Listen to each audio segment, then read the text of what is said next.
Kobe will be remembered on the court for his patented fadeaway shot and clutch game-winning baskets. But off the court, he was dedicated to improving the lives of children and families worldwide with his philanthropy and charity work. Kobe inspired a generation of young athletes to strive for greatness and to never give up on their dreams. But Kobe was much more than an athlete, champion, author, Oscar winner. He was a husband, a son, a brother, a mentor, and most importantly, a loving and dedicated father to 4 young girls.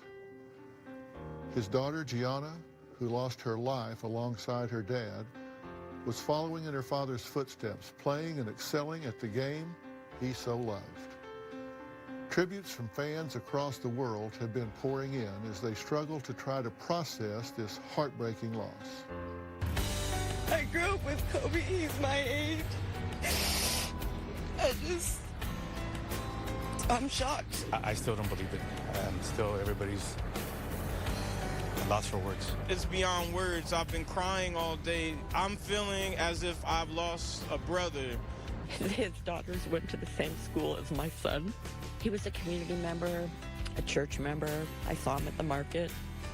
It's very sad. I just can't imagine the pain that Vanessa's going through, losing her daughter and her husband. So it's just very sad news for everybody to hear. It just struck me this morning when I found out, and it just hit me hard. That's it. It's a tragic accident that happened, and everybody's mourning right now. We decided just to come to pay our respects. He was an idol for most of the world. Me and so many other kids grew up watching him, and seeing an icon like that die is just, you can't process that.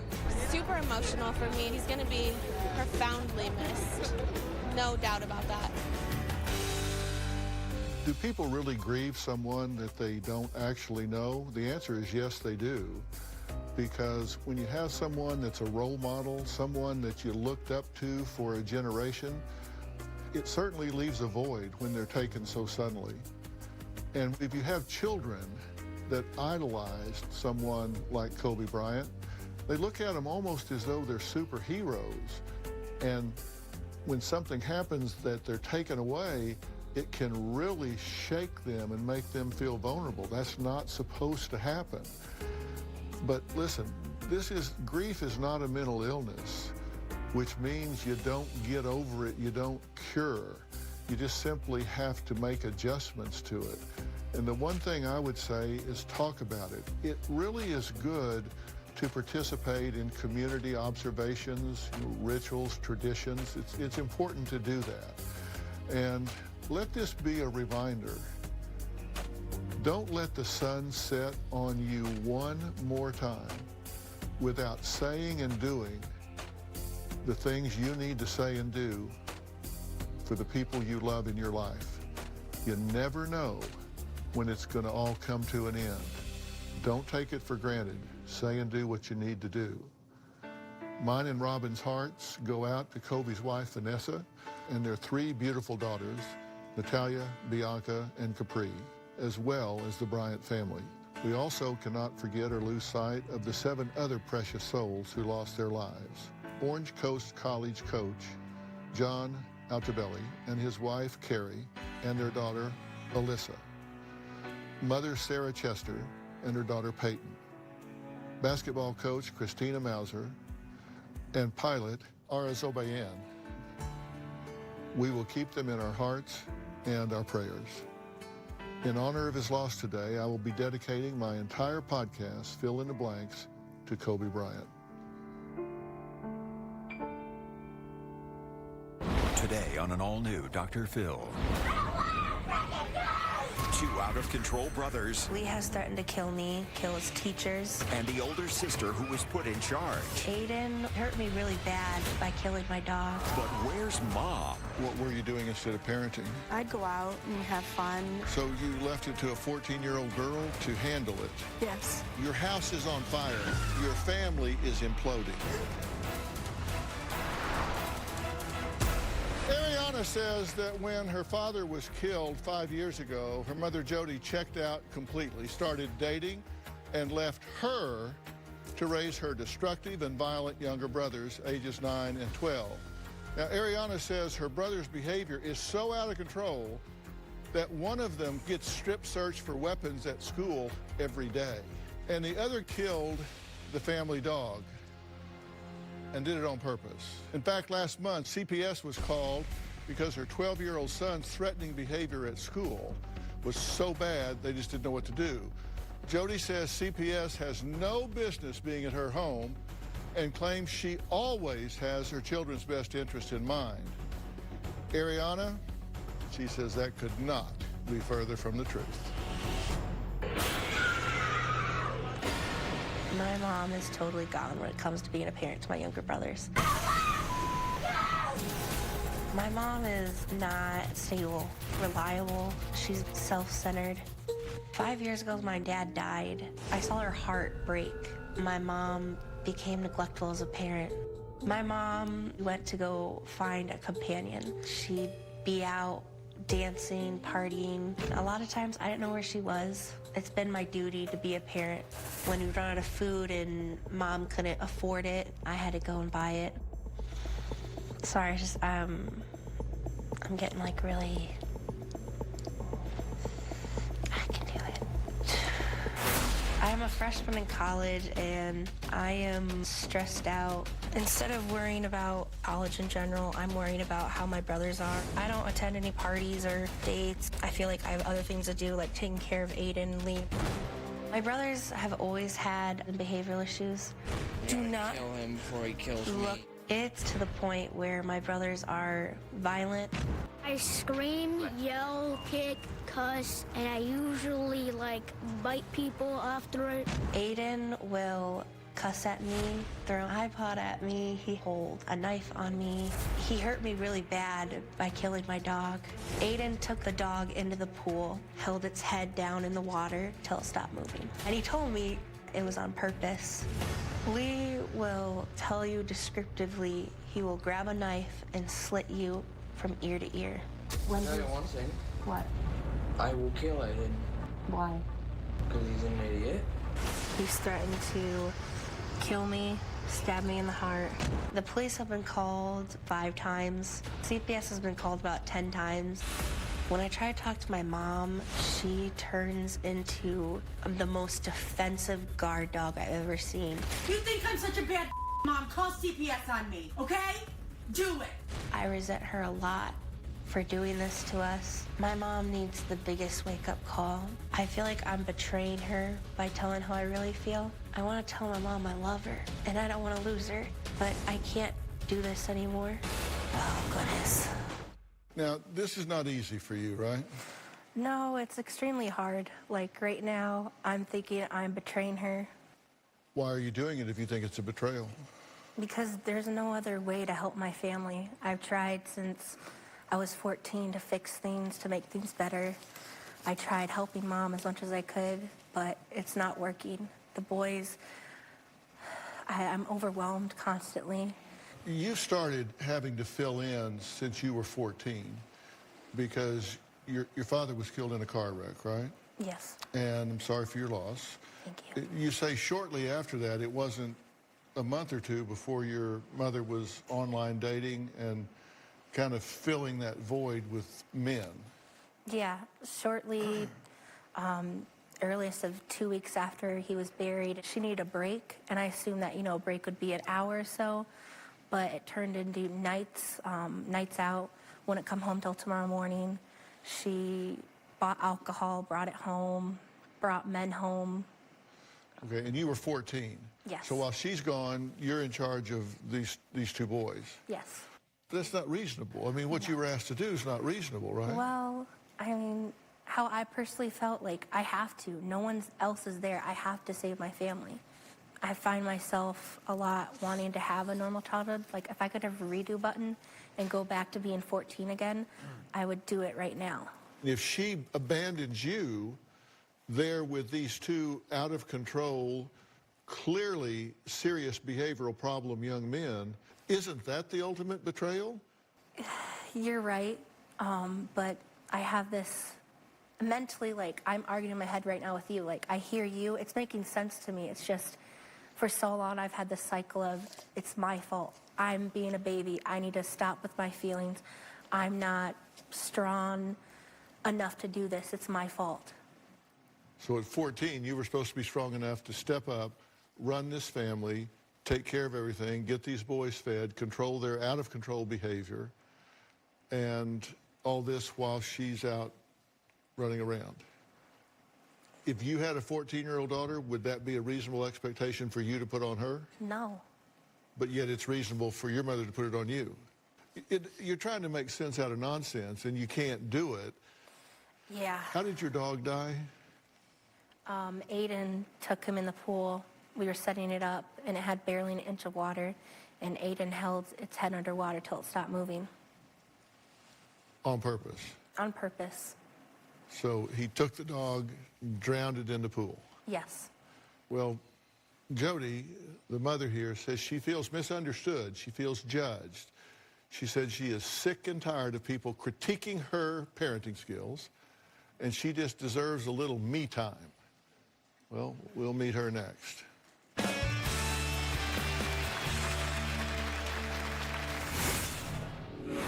Lee's outbursts at school, he'll say he's trying to kill somebody.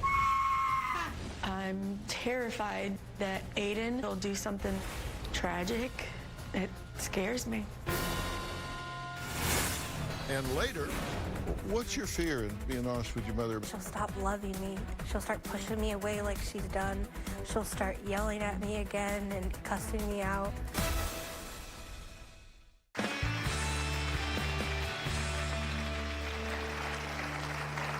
Well, Jody says she has no idea why her boys are so angry and obsessed with violence. She says she constantly fears that her sons could follow through with their threats of killing people as well as harming themselves. Take a look.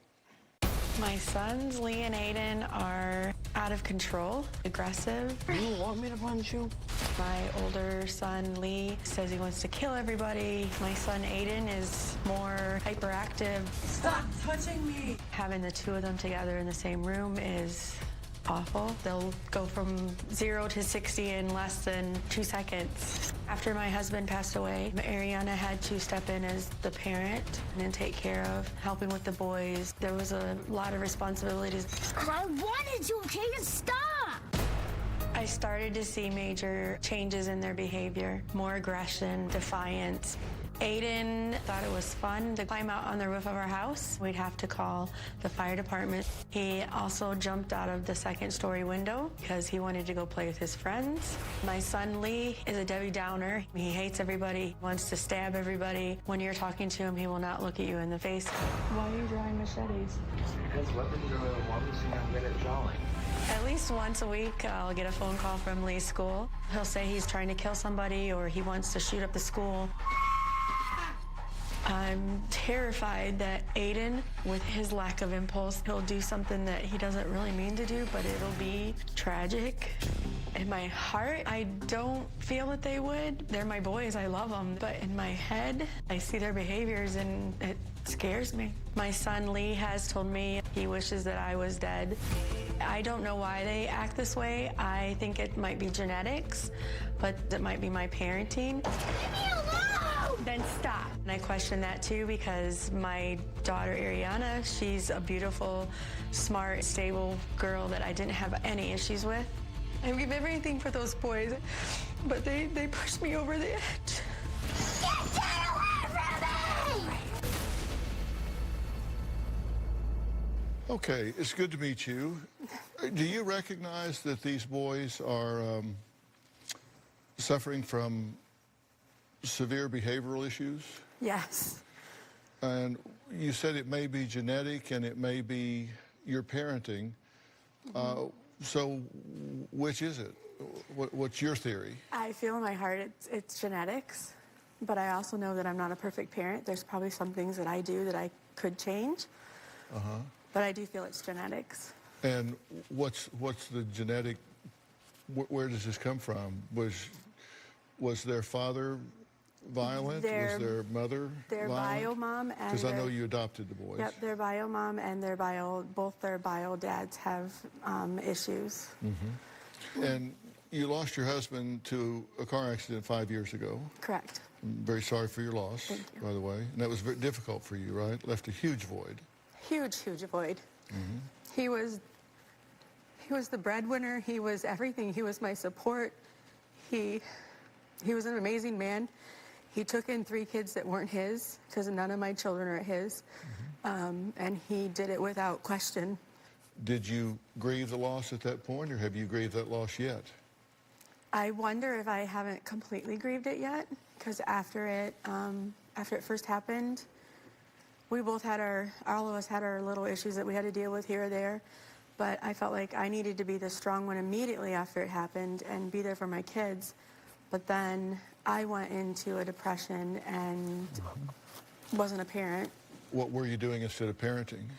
Doing what I wanted to do. Which was? I'd go out and have fun, just lay in my room and not do anything, let them kick and scream and punch and Not answer the door. not answer the door. And you left that Yes. to her to handle. Yes. Why was this her job? She was the only one there. But And she was 14 at the time. I know. So you left it to a 14-year-old girl? You didn't know how to handle it, right? No. What makes you think a 14-year-old kid would know how I to know handle she it? couldn't. Have you put too much on her? Yes. Well, Ariana is a freshman in college and says she's been home every single weekend to look after her brothers while her mother goes out. I want to ask about that after the break.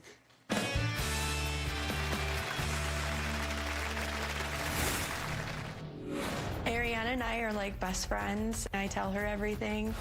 The things that my mom tells me you shouldn't share to your daughter. I want my mom to be my mom, not my friend. And later, what do you think's going to happen here? She's gonna hate me? And you're just going to let that unfold? No, that's why I'm here.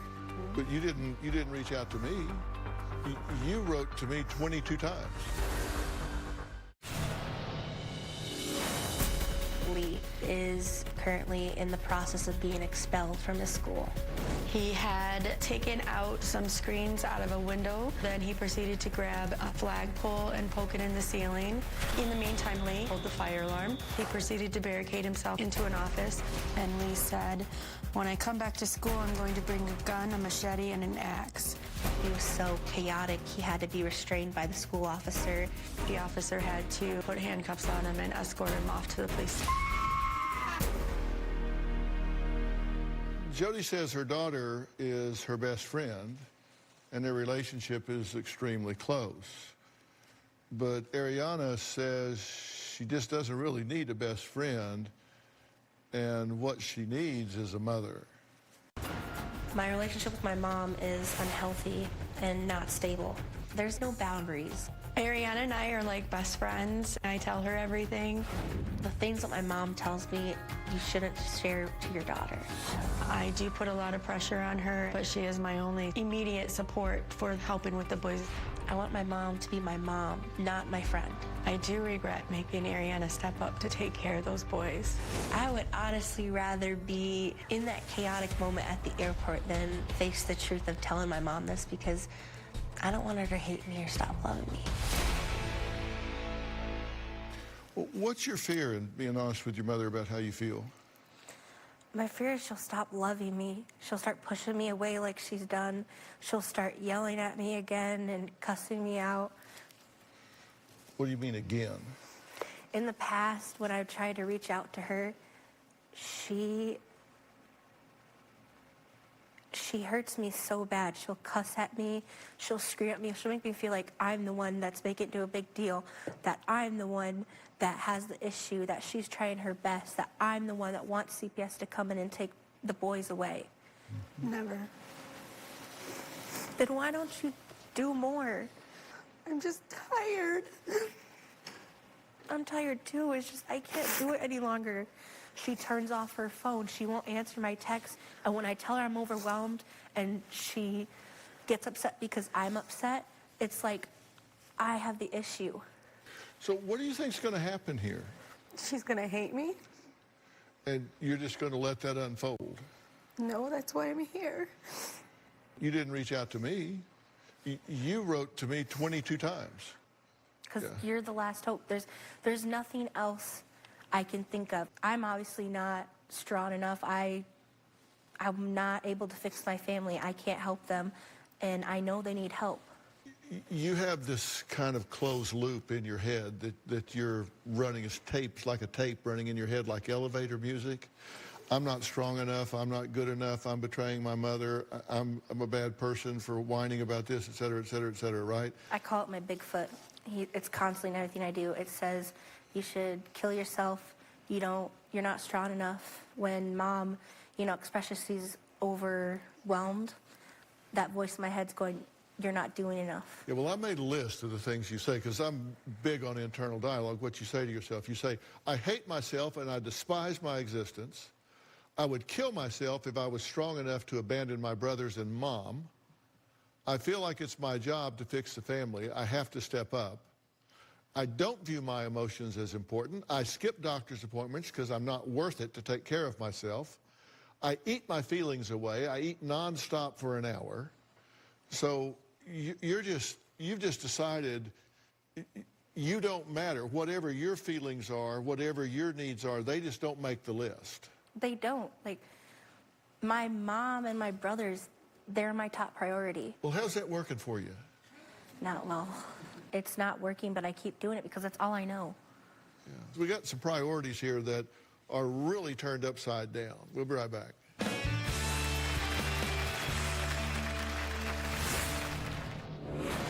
Lee has threatened to kill me, kill his teachers. My boy's behavior is so violent and out of control, I'm fearful.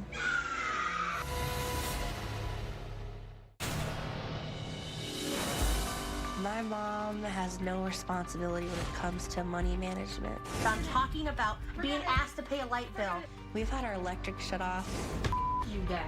When you don't have lights, don't bitch at me. I'm not taking it, okay? Don't. We've had our gas shut off 5 times. During my senior year of high school, my mom took my $500 scholarship and used it for a phone bill. I know with every ounce of my soul she can never pay me back. It's gotten to the point where my mom quit their lease on a 5-bedroom house and is now moved in this trailer. My brothers have an air mattress to sleep on and a couch. Jody and Ariana both say they fear what will happen if things don't change, and change right now before it gets worse. My boy's behavior is so violent and out of control, I'm fearful. Lee has threatened to kill me, kill his teachers, the cops that put him in handcuffs. Lee's obsessed with guns, knives. He has notebooks filled with drawings of weapons, machetes, assault rifles. Boys, Lee and Aiden have pulled a knife on me. Aiden is also obsessed with guns. Everything he'll turn into a weapon, a pistol or assault rifle. Lee watches shows about guns, saves pictures of guns to his iPad. Lee is strip searched every day before he goes into school. I will kill Aiden. Lee has a major obsession to violence. I have pages and pages of Lee's threatening abusive behavior at school. He has said that he's going to go to school and take a machete, a gun, and an axe. Aiden has told me he hates me. I should go kill myself. Lee has told students that he's wanted to put a nuclear bomb in the school. Aiden threatened to kill my mom. Lee pulled a knife out on Ariana. Aiden has cut up our furniture, destroyed TVs. I desperately need Dr. Phil's advice to help point these children in the right direction. You guys are not the only one that see this. I have a statement from an anonymous observer, a witness here, that says, in my personal opinion, this family is broken.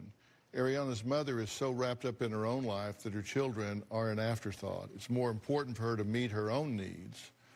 Ariana has been left to become the parent to her 2 special needs brothers. I'm afraid that without some major intervention to wake mom up, Ariana will leave college, return home, and lose her opportunity to break the cycle. Would you let that happen? Never. But yet you wanted her to go to college. She said when she was applying for colleges, she wasn't going to go. And I told her, no, she's going. Because I'm not going to be the reason that she ruins her life. But then before the days before I left, you were upset and you said, please don't leave me. And so you chose a school an hour away. Yes. So you can come home every weekend. Yes. Things have to change, right? Yes. All right, well, we're going to talk about what does need to happen, what does need to change immediately, or there could be severe consequences. That's next.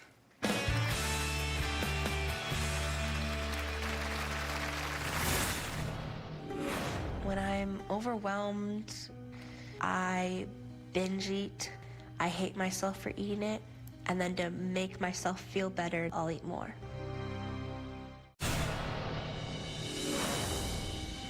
I am stressed out more than an average college student. When I'm overwhelmed, anxiety, depression, I binge eat. I hate myself for eating it. And then to make myself feel better, I'll eat more. When I get into that place of hating myself, hating what I've done with my life, hating being useless, I think about killing myself. I'm not worthy to walk on this earth. Now, we talked to Jody's sons and asked them some questions about their anger, and here's what they had to say. I scream, yell, kick, cuss, and I usually bite people. I've been mom before, and I threw an iPod at Ariana's eye before. I got kicked out of school for 10 days, which is still in effect. I do not mean it when I say I'm gonna kill someone. Lee has threatened me. He's threatened to kill me, stab me in the heart, punch me. He's threatened to kill my dog. Aiden has done worse. I know one thing that made me really mad at Aiden. He killed her little chihuahua. Wasn't even a year old. Yeah, you're still very drowned upset it in over the that. pool. Yeah, I remember you're still upset over that. There's a boy at school that has been bugging Aiden. Yes, he's such a freaking idiot. Aiden has expressed that he'd like to Strangle him, put my hands around his neck, gouge his freaking eyes out. I actually mentioned him to you before, Mom. What does he do? Why does he make you so mad? He says, oof. Every single time when something bad happens, he says freaking oof. Oh, and that upsets you? Yes, it does. I'm a kid. Kids always get anxiety, okay? Well, I want to add someone to the conversation, and that's Dr. Charles Sophie. Now, he is a board-certified psychiatrist in 3 clinical specialties and the medical director of the Department of Child and Family Services for Los Angeles. That's the largest agency of its kind in the entire United States. What's jumping out at you the most, kind of from top down? First of all, would commend you for all the work you've done for your family. It's really commendable. Really.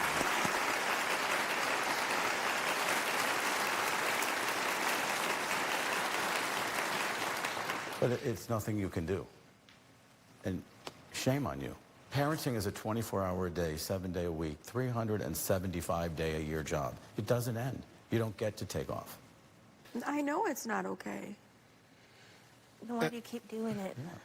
Because she doesn't know what else to do, and you're enabling her day in and day out. You saying, I don't deserve to walk on this earth, and I consider killing myself, is a non-starter for me. And you have to make a decision that that is not the answer here. That's not the way out. You have to decide, I'm going to take care of myself. All right, so where do Ariana and Jody go from here? How do we deal with this? Because we do have 2 children here that are violent, and they're making plans. I mean, these boys aren't just talking bad. They are attacking people. They're killing animals here. And I'm very troubled by the fact that I saw another dog in the picture walking around here. That's not okay with me either. We'll be right back.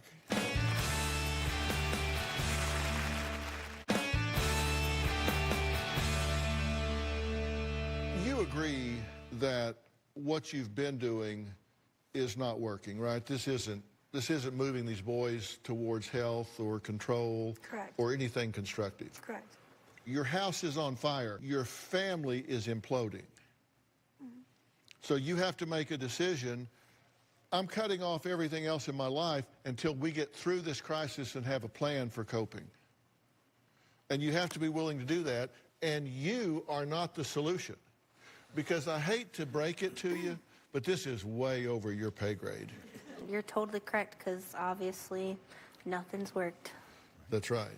Like you said, I don't care about myself. If I'm unhappy, that's fine. I want to make them happy. Yeah, but it's not fine.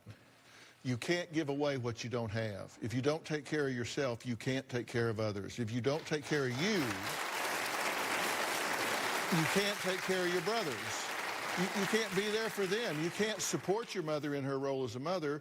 You have to take care of you first. Clean your own house first. You're criticizing her for not doing what she needs to do. Take a look at you. You're not doing what you need to do. Yes. We don't need martyrs.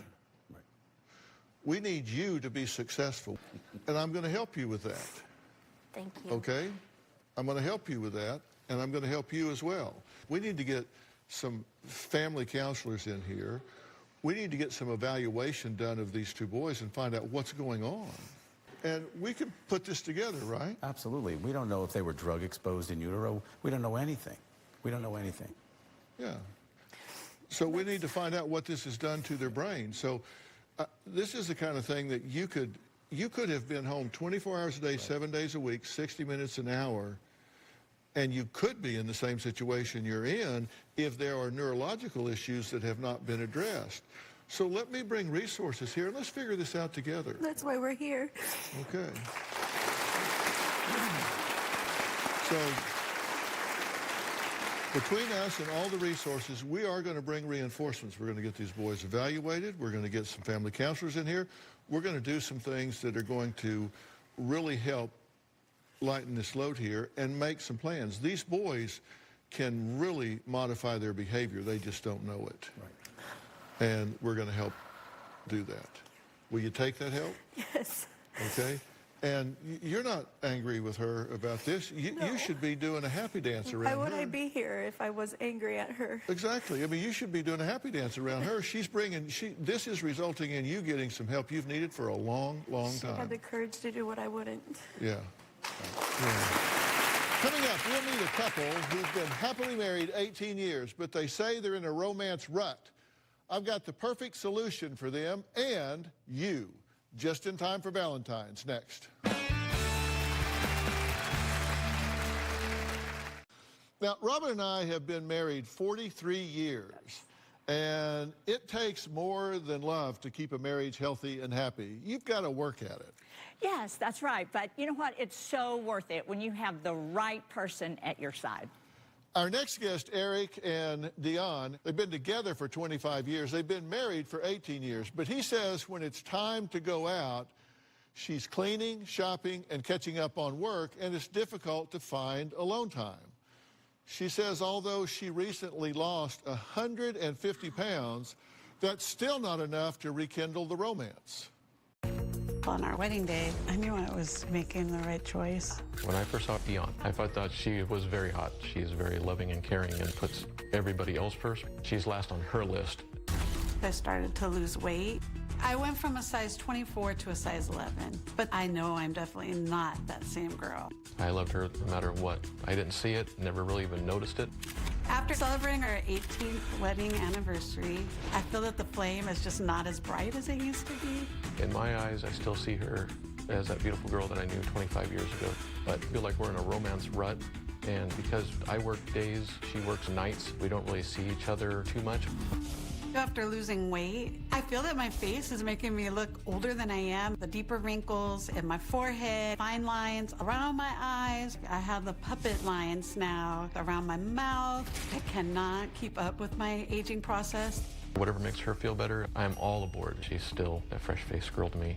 I do not need a love potion, but what I do need is a magic potion to help change these skin issues that I have. Well, Eric and Dion are joining us, so thank you both for being here. I really appreciate it. Thank So I want you to know that putting the spark back into a mature marriage takes some effort, but it's entirely doable. It's a mindset, right? I agree, yes. You know what? During our marriage, we've been through some very different phases. We started out as honeymooners, of course, and then parents, empty nesters, and now we're grandparents, which is probably the best phase so far. But we made a deal when we first got married to always put each other first and our relationship first. So I think that's been the most important decision we've ever made. Yeah. Now, Eric, what did you mean when you said that whatever makes Dion feel better, you're on board? Well, Dr. Phil, what I mean is she spends so much time with our family, her students, and to others. I'd like to see her devote a little time to herself.